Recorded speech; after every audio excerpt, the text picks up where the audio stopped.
What are products you can take to help improve your libido? Now, libido is quite an interesting topic because I think, as someone that's a naturopath, what I'm trying to think about is I'm trying to really piece together what's going on, right? As always, I'm trying to look at the cause. So firstly, if you're on the oral contraceptive pill and you feel like I have no libido, it's because of the pill. The reason why that is because generally, biologically, you should feel, and this is where I also ask my women, I'm like, okay, if you're not on the pill, when you ovulate, do you feel a little something, something? Often women are like, well, actually, that's probably the only time I do. So that's quite normal, right? So firstly, backtrack.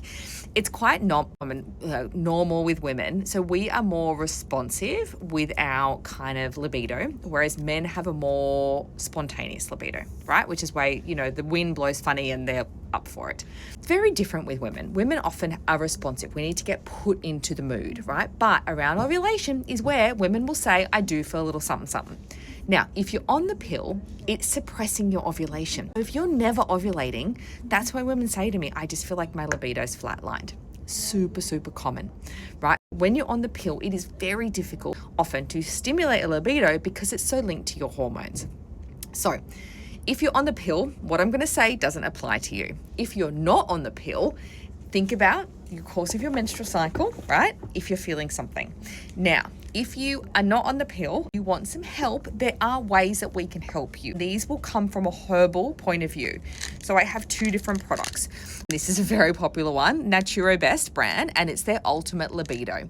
This is a really good blend of a couple of herbs, which are really good at helping to boost your libido because it's looking at where it's coming from a hormonal point of view. Then as a naturopath, I can't not think about my favorite, which is this herb here called Shatavari. Shatavari is a beautiful herb at helping to boost your libido. I often give this to women in my mixes when I do my herbal tonics. So this is another really good option that you would have daily. And then lastly, the Soul Medicinals brand, this is Her Honey. And I love this one because it is hormone balancing, but I do think there's a little something in here which is good at boosting your libido. Isn't she just so chic and so gorgeous? So Her Honey. So it's something to have a think about. There are options, but if you're really struggling, I would say come and see us in clinic because this is how we can help you. What we put together, identifying the cause of why you don't have much of a libido can be really beneficial. If you're in Australia, I would look at talking to the naturopaths on my team at Nourishing Apothecary. For this, I would definitely suggest Tony. She's great with all things libido. You can start with a free discovery call with her, have a chat, go from there. You can find out more and book through the website, nourishingapothecary.com.